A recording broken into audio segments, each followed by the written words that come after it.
तो दोस्तों हाजिर हैं हम एक और धमाकेदार मूवी के साथ जिसका नाम है इनसाइड मैन। तो चलिए बिना किसी देरी के मूवी की शुरुआत करते हैं। शुरुआत में हम देखते हैं वॉशिंगटन सिटी को, जहां पर एक बड़ा रिजर्व बैंक था।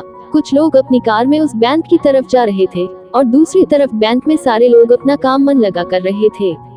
कार में सवार लोग बैंक में पहुंचकर अपना भेष बदल लेते हैं और एक लुक के साथ बैंक में एंट्री लेते हैं।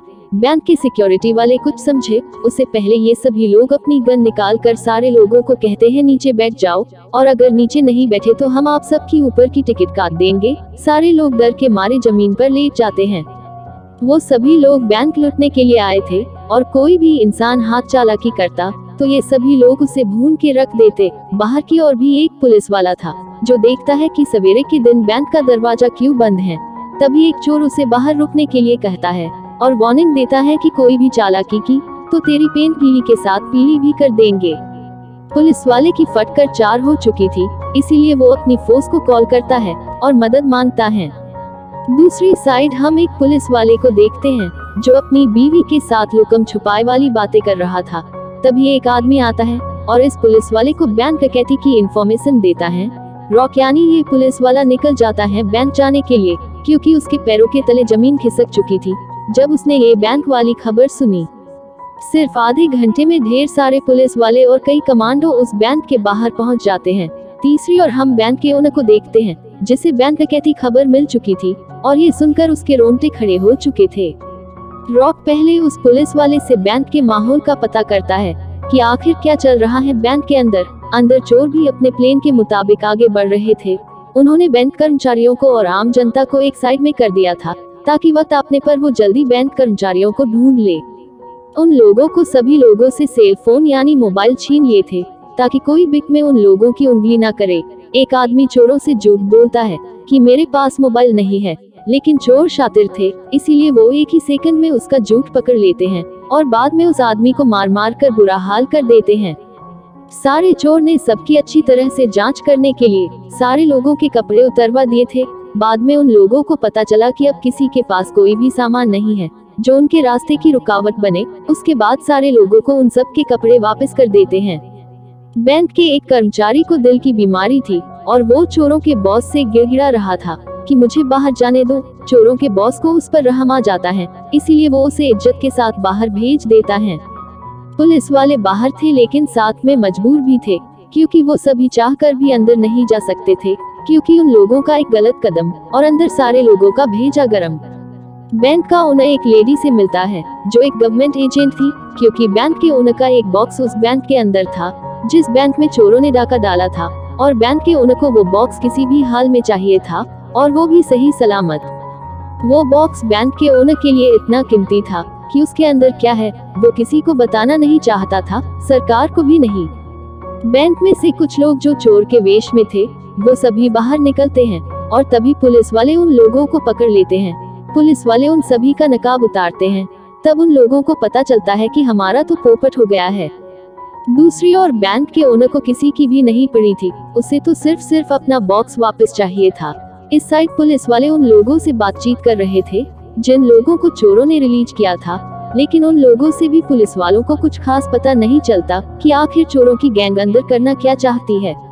पुलिस वालों को अच्छी तरह से पता था कि बैंक के बाहर विस्फोटक लगे हुए हैं, इसीलिए उन्होंने एक भी गलती की तो चोरों की गैंग बैंक के साथ साथ आसपास की जगह भी उड़ा के रख देगी।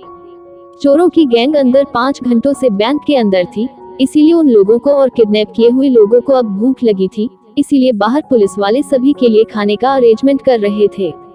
यहाँ पर पुलिस वालों ने अपनी चालाकी दिखाई थी, क्योंकि उन लोगों ने खाने के साथ साथ ट्रांसमीटर भी अंदर पहुंचा दिए थे, जिसके चलते वो अब अंदर बैठे चोरों की बातें अच्छे से सुन सकते थे। लेकिन चोरों की भाषा इतनी अजीब थी कि पुलिस वालों का कुछ भी टप्पा नहीं पड़ रहा था कि ये आखिर क्या बोल रहे हैं। और दोस्तों, चोरों की गैंग किस मंसूबे के साथ अंदर घुसी थी वो भी किसी को पता नहीं था, क्योंकि उन लोगों को जरा सा भी डर नहीं था, न ही पुलिस वालों का और न ही अपनी मौत का। थोड़ी देर बाद गवर्नमेंट एजेंट पुलिस वालों के केबिन में पहुंचती है। वो तुरंत समझ जाती है कि चोरों ने पुलिस वालों को वापस उल्लू बनाया है, क्योंकि पुलिस वालों ने जो बातें सुनी वो रिकॉर्डेड थी, यानी कि उन लोगों को एक टेप रिकॉर्डर के जरिए उल्लू बनाया गया था। अंदर की ओर एक ब्यूटीफुल चोर 332 नंबर का लॉकर ओपन कर रही थी, जिसके अंदर से कुछ डॉक्यूमेंट उसके साथी को बरामद हुए थे। पुलिस वाला बाहर से चोर के लीडर को कॉल करता है और उसके साथ नेगोशिएट करने की कोशिश करता है, लेकिन चोरों का लीडर एक बड़ी गाली देकर कॉल को काट देता है। अब उस गवर्नमेंट ऑफिसर यानी लेडी एजेंट की बारी थी चोरों के लीडर को कॉल करने की। वो चोरों के लीडर के साथ ऐसी बातें करती है कि चोरों के लीडर का भी मन बहल जाता है और चोरों का लीडर उसे अंदर आने की इजाजत दे देता है। लेडी उसे $20 लाख का ऑफर देती है कि बाहर आ जाओ, सरकार तुम्हें $20 लाख भी देगी और सही सलामत छोड़ भी देगी।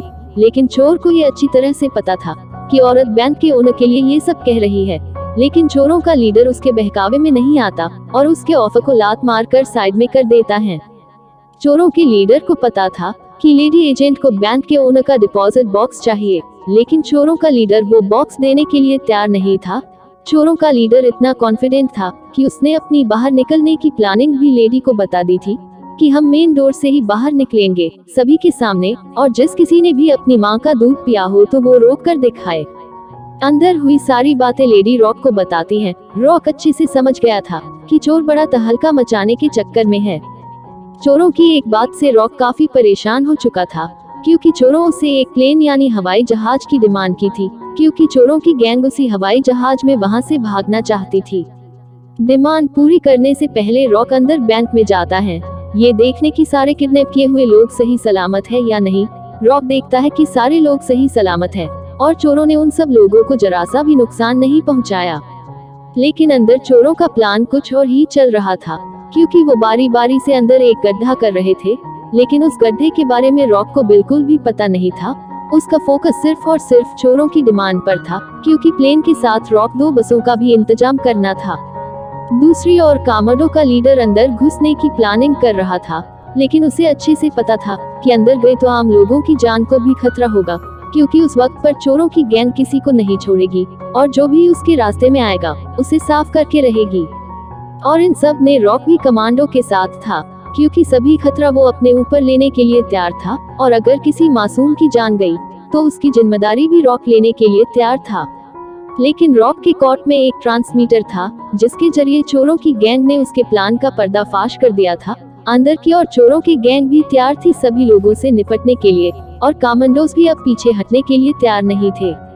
कमांडो अंदर घुसा, उससे पहले चोरों की गैंग ने सारे लोगों को बाहर रिलीज कर दिया था और उन सभी लोगों को चोरों के हुलिये में बाहर निकाला था, ताकि चोरों की गैंग को थोड़ा टाइम मिल जाए। कमांडो बैंक के अंदर घुस चुके थे और सारे कमरों में चोरों की गैंग को ढूंढ रहे थे, लेकिन एक भी कमरे में उन लोगों को चोरों की गैंग का एक भी शख्स नहीं मिलता। अंदर पहुंचकर रॉक चौंक उठा था, क्योंकि चोरों ने ना ही कोई नुकसान किया था और न ही पैसों की चोरी की थी। रॉक ये सोच में था कि चोरों की गैंग आखिर यहाँ पर करने क्या आई थी। चोरों ने सभी के तोते उड़ाकर रख दिए थे, क्योंकि चोरों की बंदूक भी नकली थी और सारा माल सामान जो चोर अपने साथ लेकर आए थे वो सभी नकली था। लेकिन रॉक को चोरों के लीडर की तलाश थी, क्योंकि उसे पकड़ने बाद ही उसे पता चलता कि आखिर वो सभी बैंक में क्या करने के लिए आए थे। रॉक ध्यान बार बार 392 लॉकर के ऊपर जा रहा था, क्योंकि उस लॉकर का राज सिर्फ और सिर्फ चोरों को पता था और वही राज रॉक जानना चाहता था। चोरों के लीडर ने उस एनवेलप को अपने साथ रखा था, जिस एनवेलप को बैंक का ओनर खोना नहीं चाहता था। अब दोस्तों, राज खोलने का वक्त आ चुका है, तो सुनिए। उस एनवेलप में बैंक के ओनर की काली करतूतें थी, क्योंकि जब वर्ल्ड वार 2 के दौरान अल्बानिया देश ने इन लोगों को पर हमला किया, तब बैंक का ओनर अपने देश के साथ गद्दारी कर बैठा और अल्बानिया देश के साथ हो गया। अपने विरोधी के साथ शामिल होकर बैंक के ओनर ने अपने ही देशवासियों को लूटा और जिसकी बैंक थी उसे मरवा कर वो खुद उस बैंक का मालिक बन गया था। अगर ये सारी बातें सरकार को पता चल जाती तो बैंक के ओनर पर मुसीबतों का पहाड़ टूट पड़ता।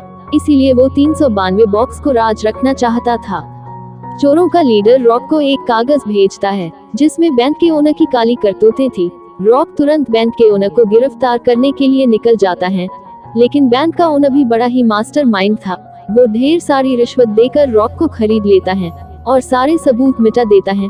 लेकिन अभी भी बैंक के ओनर के खिलाफ के सारे सबूत चोरों के लीडर के पास थे और इसी डर में बैंक के ओनर को अपनी बाकी की जिंदगी बितानी थी, क्योंकि चोरों का लीडर जब चाहे तब बैंक के ओनर को रोड पर कर सकता था। तो दोस्तों, इसी सस्पेंस के साथ मूवी की एंडिंग हो जाती है।